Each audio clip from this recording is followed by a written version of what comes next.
Орос улбаны улсаас хэрэглэнээс давсан илүү шатхуун нийлүүлж эхлэн дараалал тун удахгүй арилна гэдгийг мэдээллээ. Сайн бацхан үзэгчтэй глобал мэдээ хэлж байна. Студид хөтлөгч Цэрэн лам ажиллаж байна. Анхаарлаа хандуулна. Аж үйлдвэр эрдэс баялагын яамнаас шатхууны эрэлт нийлүүлэлттэй холбоотой асуудлаар мэдээлэлээ. Ерөнхий сайд Зандан шатар татвар төлөгч аж ахуйн нэгжүүдийн дансыг хаасан асуудлаар байр суурь илэрхийлж үүрэг чиглэл өглөө. Орос улбаны улсын элчин сайдын яаманд сэтгүүлчид, бизнес эрхлэгчид болон нийгмийн зүтгэлтнүүдийг шагналаа. Кремлийн сүлд модны наадам 2026-д ирсэн зочид шинэ оны мэдчилгээ дэвшүүллээ. Манай улс шатхууныхаа хэрэглээг хүртээмжтэй байлгахын тулд Орос улбаны улстай байгуулсан гэрээнийхээ дагуу ажиллах, бүгд найрамдах Хятад ард улстай нэгдсэн нэг цонхны бодлогоор харилцах, шатхуун түгээх станцууд үүрэг хариуцлага ухамсарлаж ажиллах шаардлагатай байна гэж аж үйлдвэр эрдэс баялагын яамнаас мэдээллээ. Тодорхойлбол хангалттай нөөцтэй байхад манай улсад өдөрт 40-60 вагон шатхуун хэрэгтэй. Гэтэл үүнээс хэд дахин бага хэмжээний шатхуун орж ирснээс өдрийн хэрэглээг хангаж чадахгүй төрч доголдол өссөн гэж аж үйлдвэр эрдэс баялагын яамнаас мэдээллээ. Энэ зураас бол 34 вагон ингээ ороод ирэх юм бол Монгол улсын өдрийн хэрэгцээ А92 бензин хангагдаад байх шүү дээ. Тэгтэл 34 вагон орж ирээгүй хэдэн өдөр байна. 9 өдөр нь одоо 34 вагон орж ирсэн байна. 34-өөс дээш байгаа.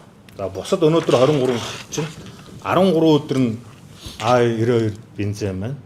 34-өөс доош орж ирсэн 12 сард.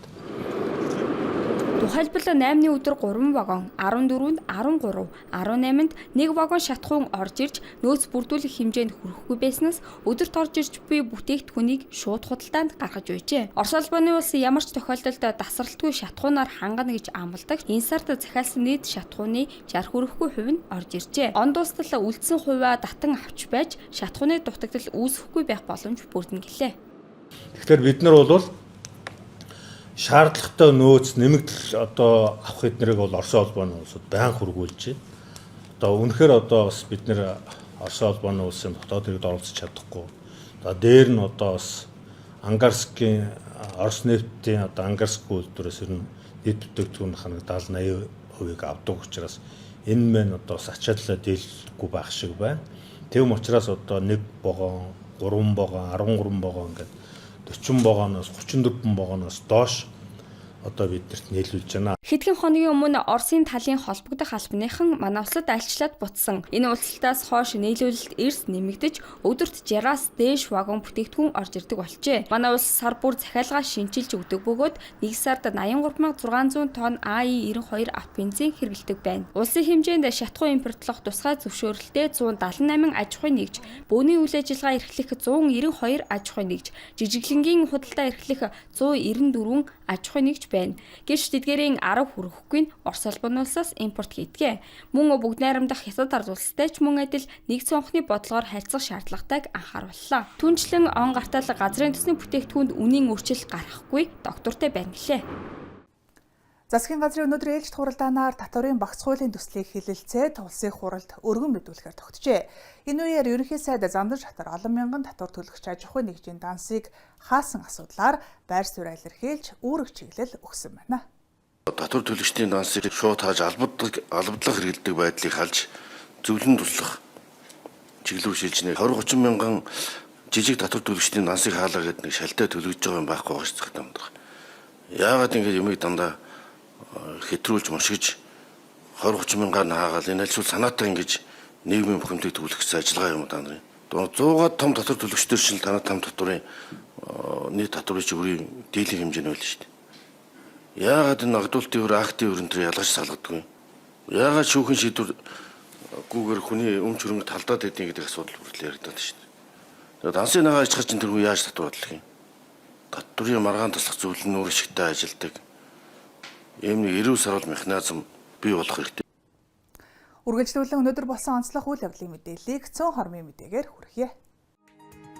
Улаанбаатар төмөр зам дээр 24-ний өдрийн байдлаар 60 вагон буюу 3600 тонн АИ92 авто бензин байна. Инээс Толгой өртөөнд 26, Аршаантад 1, Улаанбаатарт 9, Эрдэнэт өртөөнд 14 вагоныг тус болгох юм.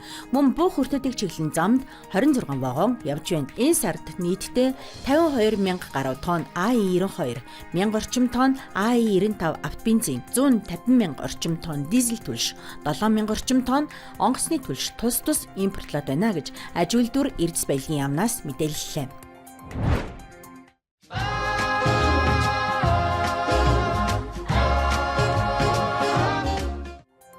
Сквадрын талбайд шинэ жилийн баярын уур амьсгалыг мэдрүүлэх Christmas market ажиллаж эхэллээ. Тусгаалan зассан асарт гац уурмод чимэглэл бүхий entertainment орчин бүрдүүлж хүмүүст дурсгалын зураг татуулах хэсэг гаргажээ. Мөн шинэ жилтэй холбоотой жижиг дунд үйлдвэрлэл эрхлэгчдийн гараар хийсэн бүтээгдэхүүн худалдаалж байна.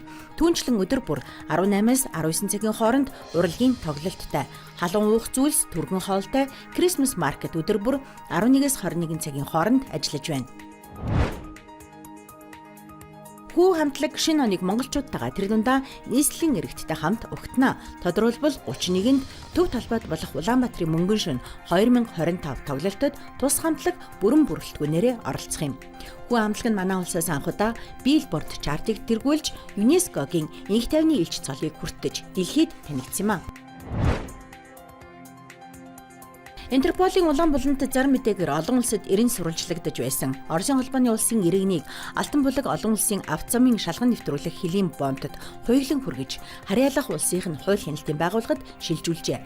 Тус иргэн нь Оросын холбооны улсад эдийн засгийн гэмт хэрэгт холбогдсон оргон зайлж манай улсад оршин сууж байсныг хяналт шалгалтаар илрүүлжээ.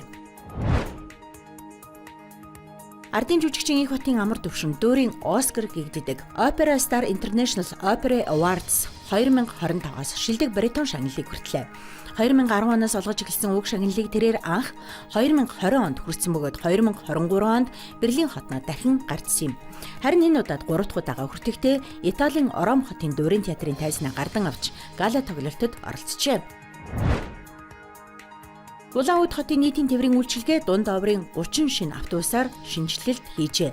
Тус автобусыг 151, 92, 21 болон 46-гийн А80 гэсэн 6 чиглэлд гаргаад байгаа бөгөөд автобус бүрт хичнээн хүн орж гарсныг тооцоолох 5 янзын камер суурилуулсан байна.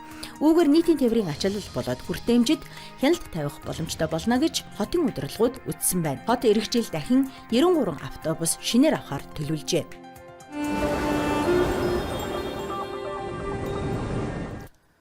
Монгол улсад суугаа Оросын албаны улсын элчин сайдын яамд сэтгүүлчид бизнесийн төлөөлөл болон нийгмийн идэвхтнүүдийг шагнасан ёслол боллоо. Ice Global телевизийн хамт олоннигч мөн онцлон шагнасан байна. Хэн ямар гавьяа байгуулан шагнал хүртсэнийг одоо хүргэе. Монгол улсад суугаа Оросын холбооны улсын элчин сайдын яамд зөвлөлт Монголын цэргүүд милитарист Японыг ялсны 80 жилийн ой зориулсан хүндэтгэлийн хүлээн авалт боллоо. Өнөөдрийн арга хэмжээнд маань чөлөөлөх дайны 80 жилийн үед зориулсан милитарист Японыг ялсны 80 жилийн үед зориулсан. Тэгээд энэ ажил сурталчлах энэ жилийн ойны арга хэмжээнд хөв нэмэр оруулсан идэвхтнүүдийг өнөөдөр шагналаар медалаар шагнах ёслол болно. Тэгээд иймэрхүү арга хэмжээ өнөөдөр болж байгаа. Манай элчин сайдын яамд Оросын холбооны улсаас Монгол улсад суугаа элчин сайд Алексей Евсиков, цэргийн атташе Павел Петрунинаар түүхэн оюун санамжийг хадгалан хамгаалах, Монгол-Оросын найрамдалт харилцааг бэхжүүлэхэд оруулсан хувь нэмрийн үнэлж, хоёр орны нийгмийн зүтгэлтэн бизнес эрхлэгчид, сэтгүүлчдэд дурсгалын тэмдэг гардуулсан юм. Мөн Монгол-Оросын анхны хамтарсан телевизиолох Ice Global-ийн хамт олонны ажлыг онцлон тэмдэглэлээ. Сергей Дучков, Евгений Павлов, Ice Global.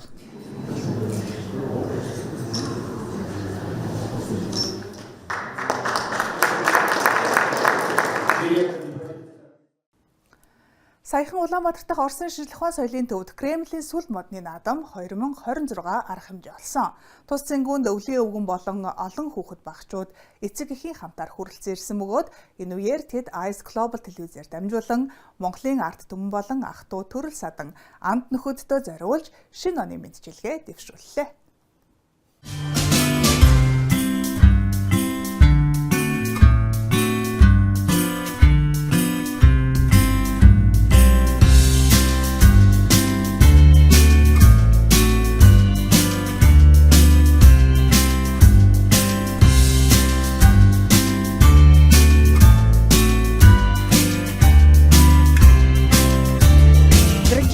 Я сердечно поздравляю всех. Эрхэм хүндэт анд нөхдөө та бүхэнд удахгүй болох шинэ оны мэнд хүргэе. Таны гэртээ хүүхдийн инээд хөөр сангинаж, гацур мотын гэрлээрээ дүүрэн байхыг хүсэн өрөөе. Мөн танай гэрэл гэгээтэй дулаахан байх болтугай. Та бүхэнд ирж буй шинэ оноо амар амгалан сайхан өнгөрүүлэхийг хүсье. И чтобы Новый год мы провели под мирным небом. Шне Желин Мент Хорке.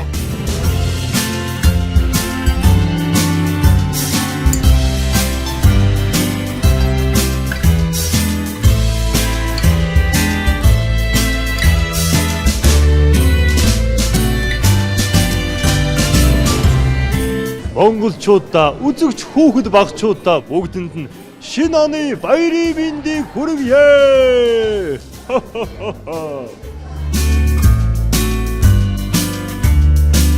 Ирж байгаа 2026 онд шинэ оны мэнд хүргэе. Эрүүлийн аз жаргал байхыг хүсэн өрөөе.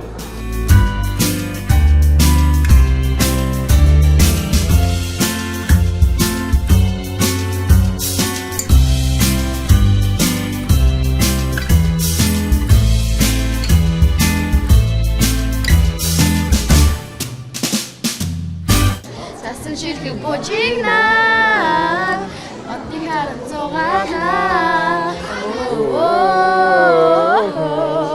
Сасан шилхэг бочигнаа Отны харан зугаалаа Шинэ оны мэнд хүргэе. Ирж байгаа 2026 онд Азийн марад жаргал амжилт бүтээл инээд хөөрөөр дүүрэн байх байна.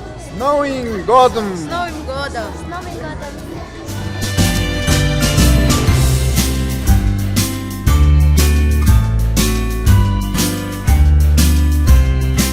Яг одоо яг энэ мөчид Iced телевизийг үзэж байгаа бүх хүмүүст шинэ оны мэндийг хүргье.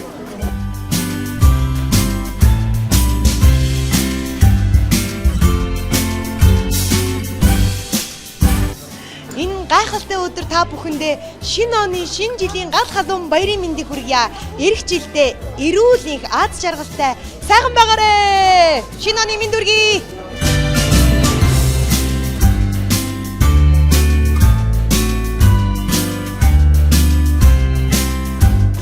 Орсын арт түмэндээ мөн гэсэн төгийнхандаа бүгдэнд нь шинэ оны баярын мэнд хүргэе. Сайхан баярлаарай.